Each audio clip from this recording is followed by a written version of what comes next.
Napag-usapan na natin ang psychological games at ang 3 ego states. Ngayon, ang mas mahalagang tanong. Bakit nga ba naglalaro ng psychological games ang mga tao? Games People Play, Episode 3. Why People Play Games. Ayon kay Eric Berne, hindi ito simpleng panloloko o pananamantala.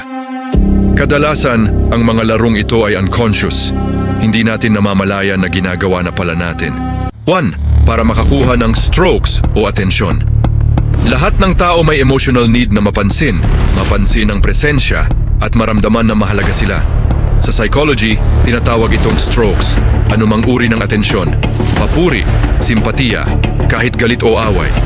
Para sa iba, mas okay na ang negative attention kaysa walang pumapansin. Kaya minsan, gumagawa ng drama, nagpapakabiktima o nang uudyok ng away para lang may makuhang emosyonal na reaksyon. 2. Para iwasan ang tunay na intimacy. Ang totoong closeness ay nangangailangan ng pagiging totoo, pagiging vulnerable at emotional risk. Maraming tao ang takot dito, kaya imbes na maging genuine, mas pinipili nilang makipaglaro ng psychological games.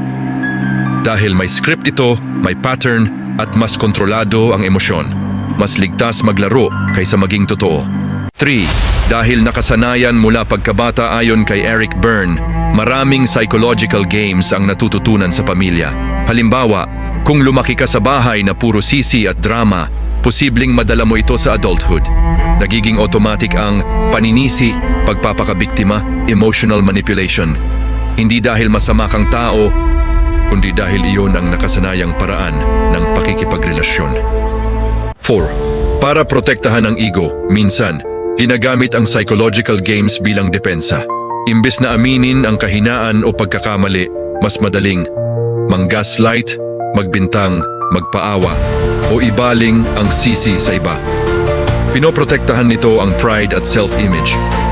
Sa madaling salita, ang psychological games ay paraan ng tao para makakuha ng atensyon, umiwas sa emotional risk, sundin ang nakasanayang pattern at protektahan ang ego. Pero ang kapalit nito ay misunderstanding, toxicity at sirang relasyon. Tandaan, hanggat hindi mo nauunawaan ang dahilan ng laro, paulit-ulit kang mapapasama dito.